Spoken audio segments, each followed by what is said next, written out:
अस्सलाम वालेकुम रहमतुल्लाहि व बरकातुहू। दोस्तों, जैसा कि आप लोग जानते हैं कि आजकल मुल्क में और दुनिया भर में मुल्क के ताल्लुक से क्या कुछ चल रहा है। शुरू में तो बात इस तरह से उठी थी कि भारतीय जनता पार्टी की एक प्रवक्ता तर्जुमान जो है, उन्होंने नबी अकरम सल्लल्लाहु अलैहि वसल्लम की शान में गुस्ताखी करते हुए अपनी बेहूदगी का मुजाहरा किया था। और इसी तरह से भारतीय जनता पार्टी के कुछ कारकुन जो हैं, उन्होंने भी हजरत मोहम्मद सल्लल्लाहु अलैहि वसल्लम की शान में गुस्ताखी करते हुए इस बात का मुजाहरा किया था कि उन लोगों के पास दलील, सबूत और तालीम के नाम पर कुछ भी नहीं है। चूंकि भारतीय जनता पार्टी, संघ और आरएसएस एक ऐसी जमात है जिसमें अनपढ़, गंवार, बुज़दिल और जाहिलों की जो एक जमात है, जो दूसरे अदियान को गाली देना, दूसरे दीन और धर्म को नीचा दिखाना उनका शेवा है। मैं ये कहना चाहता हूं कि अगर आप अपनी ग्रंथों को, अपनी मजहबी किताब को और अपनी तालीमात को आम करना चाहते हैं तो हकीकत और तथ्य की बुनियाद पर आगे आइए, डिबेट कीजिए और अपनी बातों को दलील के अंदाज में रखिए। मैं कहना चाहता हूं कि अगर आपके अंदर दमखम है, आपके दीन, आपके मजहब और आपके सोच विचार में अगर तालीम है, अगर किसी भी तरह से पुख्तगी है, तो मैं ये बात दावे के साथ कहता हूं कि आपको गाली गलौज की, आपको अभद्र भाषा की और आपको किसी भी तरह से बदतमीजी और बदतहजीबी का सहारा नहीं लेना पड़ेगा। लिहाजा मैं भारतीय जनता पार्टी, उसके तमाम कारकुनान और इसी तरह से आरएसएस के तमाम लोगों से ये अपना मैसेज शेयर करना चाहता हूं कि अगर वाकई में आप लोग तालीम याफ्ता हैं, अगर वाकई में आप अपने धर्म की इज्जत और उसके प्रचार प्रसार का काम करना चाहते हैं, तो सबसे पहले आप दूसरों के मजहब की इज्जत करना सीखें। वरना ये तो उसी तरह की बात होगी कि आप दूसरों की माओ को, दूसरी की बहनों को गाली गलौज दें और ये कहें कि मेरी माँ और बहन पूरी तरह से सही और सलामत और किसी की जुबान दराजी से महफूज रहे। लिहाजा मैं ये कहना चाहता हूं कि मेरा दीन, मेरा धर्म, मजहब इस्लाम ये कहता है कि आप कभी भी किसी के भी मजहब को गलत ना कहें, क्योंकि जब आप गलत कहेंगे, किसी को गाली गलौज देंगे, तो वो उल्टा आपको भी गाली गलौज देगा। इस तरह से साबित ये होता है कि आपने अपने दीन और अपने मजहब को खुद गाली दी, क्योंकि आपने सामने वाले के मजहब को गाली दी, उसने आपके मजहब को गाली दी, तो लिहाजा आपने अपने मजहब को गाली दी।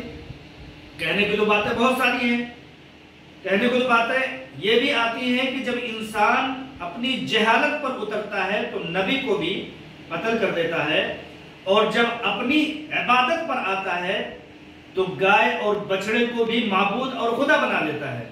तो अगर ये कहा जाए कि आप लोग इसी जहालत के मुर्तकिब हो रहे हैं, गाय के गोबर और पेशाब को आप लोग शिफा बता रहे हैं, तो किसी न किसी तरह आपकी जहालत का इससे बड़ा सबूत और क्या हो सकता है। लिहाजा मैं इस मामले में किसी भी तरह से पढ़ना नहीं चाहता हूं, मैं खामोशी अख्तियार करता हूं, लेकिन उसी चीज के एहतजाज को जब दबाने की कोशिश की गई भारतीय जनता पार्टी को हुकूमतों के जरिए से, तो उनको बौखलाई हुई सरकारों को, खासकर से मोदी और योगी की सरकार को कुछ नजर नहीं आया।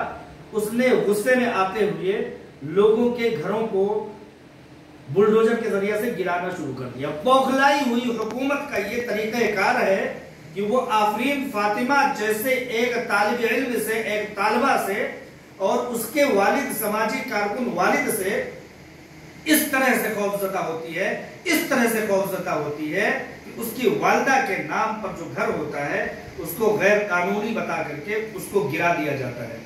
योगी और मोदी सरकार की हुकूमतों को मैं ये कहना चाहता हूं कि आप लोग बे औलाद हैं, आप लोगों के आगे पीछे कुछ नहीं है। आप लोग अपना झोला उठाते हैं और मठों में, मंदिरों में जा करके भीख मांगने का काम करते हैं। मैं कहता हूं कि एक घर बना करके दिखाइए, آپ کو پسینے چھوٹ جائیں گے، آپ کی نسل در نسل کھپ جائے گی، آپ ایک گھر نہیں بنا سکتے۔ ہم مشاہدہ کرتے ہیں، آپ بھی ذرا مشاہدہ کیجئے، بھارتیہ جنتا پارٹی اور RSS اور اس طرح کی شدت پسند تنظیموں کو میں دعوت دینا چاہتا ہوں کہ آپ دعویٰ کیجئے اور آپ اس بات کا غور و خوض کیجئے کہ اگر آپ کے باپ داداؤں نے گھر بنا کر کے آپ کو نہ دے دیا ہوتا تو کیا آپ کی ہستی ہے کہ آپ گھر بنا سکیں؟ نہیں، بالکل نہیں۔ کہتے ہیں، شاعر کہتا ہے کہ وہ ترس نہیں کھاتے بستیاں جلانے میں۔ ایک انسان ٹوٹ جاتا ہے ایک گھر بنانے کے چکر میں، اور تم جو ہو یہ بستی گرانے میں کسی بھی طرح سے رحم نہیں کھاتے ہو۔ کتنی کی کتنی نسلیں، کتنی کی کتنی اولادیں اور کتنی کی کتنی پیڑھیاں اس بات میں کھپت ہو جاتی ہیں کہ ایک کمرے کا ایک گھر بنا لیں اور اپنے سر چھپانے کے لیے، اپنی اولاد کو سر چھپانے کے لیے کوئی جگہ تلاش کرتے ہیں، مارے پھرتے ہیں، دنیا بھر میں جاتے ہیں۔ آپ لوگ ہو کہ سیریا، افغانستان، عراق اور اس طرح کے جن ملکوں میں جنگی خانہ جنگیاں چل رہی ہیں، دوسرے ممالک کی فوجیں آ کر کے وہاں پر حملہ آور ہو رہی ہیں، ہمارا ہندوستان پرامن ملک ہونے کے باوجود آپ لوگ کسی ملک کی، آپ لوگوں کو ضرورت نہیں ہے کہ دشمن آ کر کے آپ کو، ہمارے ملک کو آگ دکھا سکے۔ آپ لوگ تو خود ہی سیریا بنے ہوئے ہو، خود ہی اپنے ملک کے باشندوں کو، ان کے گھروں کو گرانے کا کام کرتے ہو۔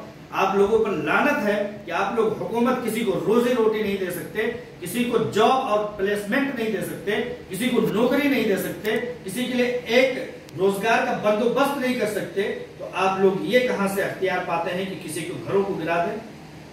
آپ لوگوں سے کوئی توجہ، کوئی سوال نہ کرے، آپ لوگوں کی اس ناکاریوں پر کوئی انگلی نہ اٹھائے کہ آپ لوگوں نے کتنے لوگوں کو روزگار دیا، کتنے لوگوں کو تعلیم دیا، کتنے بچوں کو صحت اور کتنے بوڑھوں کو صحت دیا۔ آپ لوگوں سے یہ چیز کوئی سوال نہ کرے، اس لیے آپ لوگ طرح کی کارروائیاں کرنے میں زیادہ آپ لوگ دلچسپی دکھاتے ہیں۔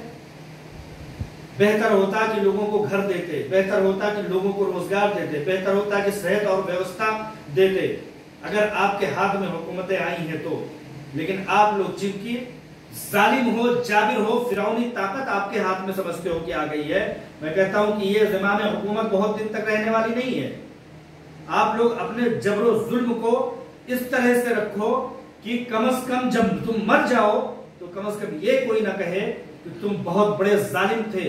جانے کے بعد تم تاریخ پلٹ کر کے دیکھو، جن لوگوں نے ظلم و جبر کیا ہے ان لوگوں کو تاریخ آج برے القاب اور برے ناموں سے پکارتی ہے، جانتی ہے۔ تم لوگ بھی جب مر جاؤ گے تو اتحاد تمہارے باپ داداؤں کے ہاتھ سے لکھی جانے والی چیز نہیں ہے۔ تم لوگ کیا سمجھتے ہو، ڈیبیٹ میں بول دیے، فلمیں بنا لی تو اتحاد مٹ جائے گا؟ لیکن لہٰذا میں آپ لوگوں کو بتا دوں کہ تاریخ لکھنے والا کسی اپنے گھر کے گونے میں، گوشے میں وہ لکھ رہا ہوگا اور یہ بتا رہا ہوگا کہ مودی یوگی کی سرکار، بھارتیہ جنتا پارٹی اور RSS کی سرپرستی والی سرکاریں جو ہے وہ لوگوں کے گھروں کو گرانے میں، لوگوں پر ظلم کرنے میں، لوگوں پر جبر کرنے میں زیادہ سے زیادہ یقین رکھتے ہیں۔ یہ چیز کہیں نہ کہیں لکھ جا رہی ہوگی۔ آپ یاد کیجئے اٹل بہاری واجپئی کو، اٹل بہاری واجپئی نے یہ شرط کہے تھے کہ حکومتیں تو آتی جاتی رہیں گی، لیکن اگر یاد کیا جائے گا تو صرف اور صرف یاد کیا جائے گا تمہاری کرتوتوں کو، تمہاری کارستانیوں کو۔ لہٰذا تم لوگ تو بے اولاد ہو، تم لوگوں کے آگے پیچھے تو کوئی نہیں ہے، لہٰذا تم لوگ یہ نہیں سمجھ سکتے کہ گھر کے خرچ کیا ہے، کچن کے ضروریات کیا ہیں، ایک بچے کی تعلیم کی ضروریات کیا ہیں، ایک بزرگوار کی صحت و تندرستی کی ضروریات کیا ہے، تم لوگ نہیں سمجھ سکتے، اس لیے تم لوگ بہتر حکومت نہیں چلا سکتے۔ لہٰذا میں اس بات پر اب اپنی کمیونٹی کے ساتھ، اس کمیونٹی کے ساتھ جو اقلیت میں ہے، ان سے یہ توجہ دیتے ہوئے میں کہنا چاہوں گا کہ احتجاج ایک حد میں کیجئے، احتجاج اس طرح سے کیجئے کہ آپ کا جانی نقصان نہ ہو۔ احتجاج آپ اگر نبی اکرم صلی اللہ علیہ وسلم کی شان میں گستاخی کے خلاف کرنا ہے تو آپ ان کی تعلیمات کو عام کر کے آپ احتجاج کیجئے۔ جب کوئی انگلی اٹھائے آپ کے دین پر تو آپ اپنے دین کو لے کر کے باہر آ جائیے۔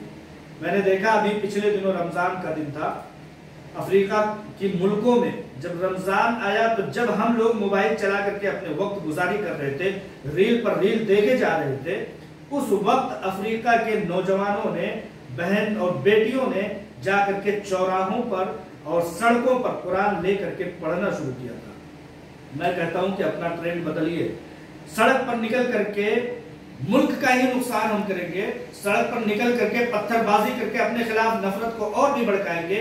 बहुत बेहतर होता कि हम लोग इस बात पर गौर करते कि ये परेशानी, ये बीमारी आ क्यों रही है, हमारे ऊपर इतने जुल्म तशद्दुद किए क्यों जा रहे हैं, तब जाकर के इसका हल निकलेगा और देरपा हल निकलेगा। ये पत्थर चलाना और किसी तरह से सड़कों पर निकल जाना, तशद्दुद को आम कर देना, बाजारों को तोड़ देना, किसी भी तरह से मसले का हल नहीं है। आप गौर कीजिए कि आज से 2 साल पहले, 4 साल पहले, 6 साल पहले आईएएस और आईपीएस के ऑफिसरान निकलते थे तो 50 की तादाद में, 40 की तादाद में निकलते थे, उसके बाद 35 हुए, उसके बाद 30 हुए, फिर 25 हुए, अब 19 रह गई है। इस बात पर गौर कब करोगे? जब हमारी कम्युनिटी से निकलने वाला तालीम याफ्ता आईएएस आईपीएस ऑफिसर जब ओहदों पर विराजमान होगा तो इंसाफ करेगा। इस तरह के वाकयात पर इंसाफ से काम लेते हुए मुल्क में किसी तरह की भी नागहानी हालात को आने देने से बचाएगा। एक चीज बता दिया मैंने, तालीम पर सबसे ज्यादा फोकस कीजिए, तिजारत पर सबसे ज्यादा फोकस कीजिए। आप जब एस्टेब्लिश होंगे, आप जब आपके हाथों में ये चीजें होंगी तो कोई ताकत आकर के आपको भड़का नहीं सकेगी। आप कहीं ना कहीं अपने चीजों में मसरूफ होंगे, आपके हाथ में पैसे होंगे, आपके हाथ में तिजारत होंगे, तो आप अपनी औलादों को तालीम याफ्ता बना सकेंगे। लिहाजा तिजारत पर ध्यान दीजिए, नौकरियों को जल्द से जल्दी छोड़ना शुरू करें। नौकरी करना, नौकर पेशा लोगों को जिनकी ज़हनियत नौकर पेशा हो चुकी है, उनका काम है कि वो नौकरी करें। लिहाजा तिजारत की तरफ आइए, मसले का हल इस तरफ है। मसले का हल, सबसे अहम बात बताना चाहता हूं कि हमारे लिए कोई निकल करके आए और बोले, अखिलेश यादव बोले, मायावती बोले, असदुद्दीन ओवैसी बोले, लोग बोले, ये चीज नहीं। पूरी कम्युनिटी से निकल करके आकर के सियासत में हिस्सा लीजिए। सियासत में हिस्सा लेकर के नुमाइंदों को, अच्छे नुमाइंदों को, अपने नुमाइंदों को नहीं, अपना अपना जिस दिन हम करना शुरू करेंगे ना, उस दिन हम 20 हैं, वो 80 हैं। जिस दिन अपना अपना करेंगे उस दिन हम कमजोर पड़ जाएंगे। लिहाजा मौलाना अबुल कलाम आजाद ने कहा था कि अगर अपना अपना करने का, हमारा हमारा करने का जिस दिन आपने राग अलापा, तो 100 साल क्या 1000 सालों तक आप लोग मुल्क में सर उठाने लायक नहीं रहेंगे। ये बात उस वक्त मौलाना अबुल कलाम आजाद ने जिन्ना की मुस्लिम लीग पार्टी को देखते हुए कहा था, और उनके कहने के चंद साल के बाद मुस्लिम लीग, जो कि मुसलमानों की सियासत करती थी, मुस्लिम लीग ने वो कदम उठाया कि मुल्क तकसीम होकर के 3 धड़ों में तकसीम हो गया। पाकिस्तान बन गया, बांग्लादेश बन गया। आज हमारा मुल्क हमेशा चैलेंजेस से दो चार होता है, दुश्मन मुल्क पाकिस्तान से और बांग्लादेश वगैरह से। लिहाजा जिस दिन हम अपनी सियासत का राग अलापेंगे, ठीक इसी तरह से बंटवारा होगा। आज भी हमारे मुल्क में भारतीय जनता पार्टी की सरकारें अपना अपना करने का राग अलाप रही हैं, और इस नारे को लगाने के लिए कुछ अपनी ताकतों को छोड़ रखा है। जब भी सियासत आती है, गोलीबारी की, बारूदबारी की, कत्ल-ओ-गारतगरी की, तो उनको उठा करके सतर्क कर दिया जाता है, जैसे कि मिस्टर असदुद्दीन ओवैसी हैं। अपना अपना नहीं, मौलाना अबुल कलाम आजाद की बात मैं कर रहा था। मौलाना अबुल कलाम आजाद ने कहा था कि इन्हीं पार्टियों में रहकर, इन्हीं पार्टियों के दरमियान में बने रह करके अपने हुकूक तलब कीजिए। मौलाना अबुल कलाम आजाद का वो कौल आज नहीं, 1000 साल भी सटीक गुजरेगा, क्योंकि आप बेहतर तरीके से समझ सकते हैं कि 20 की तादाद 80 का मुकाबला नहीं कर सकती। लिहाजा मौलाना अबुल कलाम आजाद का वो कौल फिर से दोहराता हूं, सैकड़ों बार, हजारों बार इसको जगह जगह पर तख्तियों पर लिख करके सियासत के लिए लटकाने के लायक है कि आप लोग अपने अपने का जिस दिन दम भरेंगे उस दिन कमजोर पड़ जाएंगे। इन्हीं सियासी पार्टियों के दरमियान में अपनी जगह बना करके अपने हुकूक को तलब कीजिए। ना कोई आपके दीन के खिलाफ आवाज उठाएगा, ना आपके मजहब के खिलाफ आवाज उठाएगा, ना आपके घरों की तरफ आवाज उठाएगा, और ना ही आपको सताएगा, और ना ही आपके खिलाफ साजिश करेगा। लिहाजा आज बहुत सारी पार्टियां हैं, बेशक हम पार्टी बनाए, लेकिन जात और मजहब बिरादरी के नाम पर नहीं। मायावती ने चमारों की पार्टी बना ली, अखिलेश यादव ने यादियों की पार्टी बना ली, इसी तरह से जो है असदुद्दीन ओवैसी ने मुसलमानों की पार्टी बना ली। بٹ گئے، تقسیم ہو گئے، سیکولر کو بانٹ دیا گیا، بہتر ہوتا کہ ہم ایک پارٹی بناتے اور انہی پارٹیوں سے اتحاد کر کے اپنے مطلب کی حکومت بناتے اور اپنی حصہ داری کے ساتھ ملک میں اپنا بھی یوگدان دیتے۔ ایسے میں کوئی بھی ملک میں جب تمام لوگوں کی شراکت داری ہوتی ہے، تمام لوگوں کا رائے مشورہ ہوتا ہے، تب جا کر کے مذہب میں امن، ملک میں امن اور مذہب کی آبیاری ہوتی ہے۔ تم بھائی اپنے مذہب کا پرچار پرسار کرو، ہمارا ملک یہی سکھاتا ہے، ہمارے ملک کا قانون یہی کہتا ہے کہ تم اپنے مذہب کا پرچار پرسار کرو، ہمیں اپنے مذہب کا پرچار پرسار کرو، نہ تم ہمارے مذہب کو گالی دو، نہ ہم تمہارے مذہب کو ٹارگٹ کریں گے۔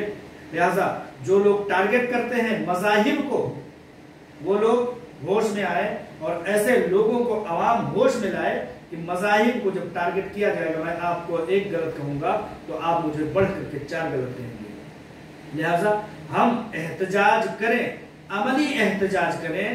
ہم نے کبھی سنتیں نہیں پڑھی، ہم نے کبھی سنت کو عام نہیں کیا، لیکن ذرہ سا برابر کسی نے چنگاری پھونک دی تو اس میں ہم جل کر کے خاکستر ہو جاتے ہیں۔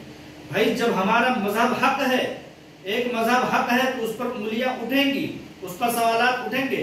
قابلیت آپ کے اندر کتنی ہے کہ آپ نے کس طرح سے لوگوں کو سیٹسفائی کیا، کس طرح سے لوگوں کو سمجھایا، کس طرح سے اپنے دین کو عام کیا۔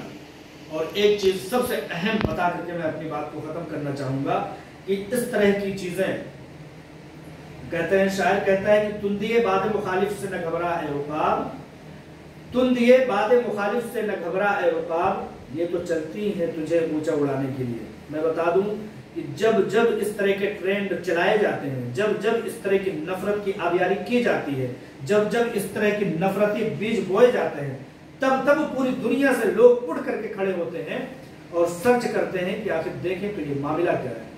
واللہ بتاتا ہوں کہ اس نفرتی بھری باتوں سے اتنا پوزیٹیو انداز نکلتا ہے، اتنا پوزیٹیو اثر نکلتا ہے کہ لوگ کہتے ہیں کہ آخر معاملہ کیا ہے، ماجرا کیا ہے۔ جب سرچ کرنے نکلتے ہیں تو وہ حقیقت حال تک پہنچتے ہیں اور ان کو پتہ لگ جاتا ہے کہ اگر کوئی دین ہے، اگر کوئی مذہب ہے، اگر کوئی امن کا مذہب ہے، اگر کوئی سکون اور پیس کا مذہب ہے، اگر کوئی اچھی تعلیم دیتا ہے تو مذہب اسلام دیتا ہے۔